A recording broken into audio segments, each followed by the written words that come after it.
Welcome to the critical Week 13 of the fantasy football season. Everything is up for grabs this week, so there isn't a matchup that is insignificant.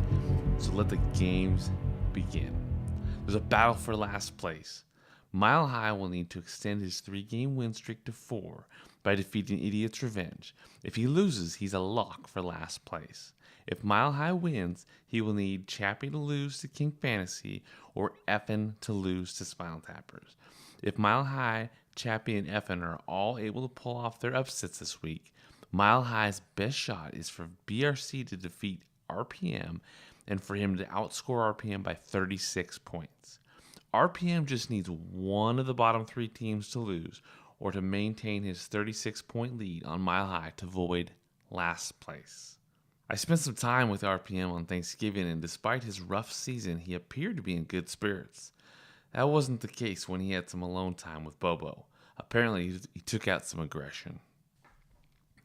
As for the King's Cup, can Showtime win the King's Cup title in back-to-back seasons?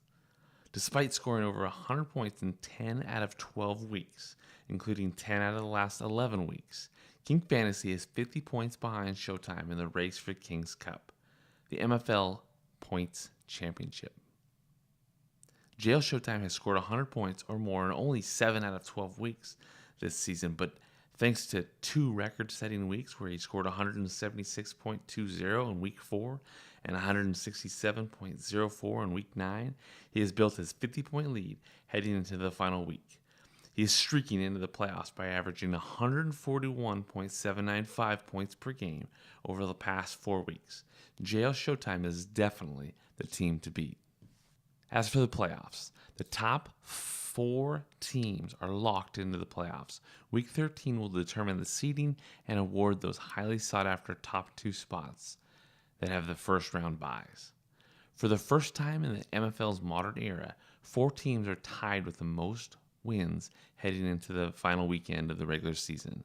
In the modern era, we have never had a tie for the most wins after the regular season. King Fantasy and Showtime have a decisive edge if they can get wins to earn the top 2 spots. However, Spinal Tappers is within 51 points of King Fantasy, so anything is possible. Who gets the 5th and 6th seeds is very straightforward for the most part. BRC is in great shape and has clearly taken the past 2 weeks off, coasting into the playoffs. Even with a loss this week, he should be okay given the points he's accumulated this season. If BRC loses to Team RPM in the War of the Winterwood, RPM would need to defeat BRC by 132 points to make the playoffs. Jackpot needs to win and have BRC lose, and also needs to outscore BRC by 118 points. Ouch.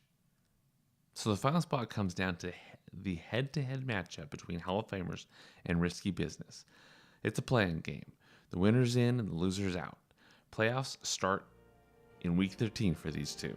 It's going to be an incredible matchup between these two. Can't wait to see what happens. I definitely wouldn't underestimate Fantasy Rambo because this guy just survives. Best of luck to you all, and let the games begin.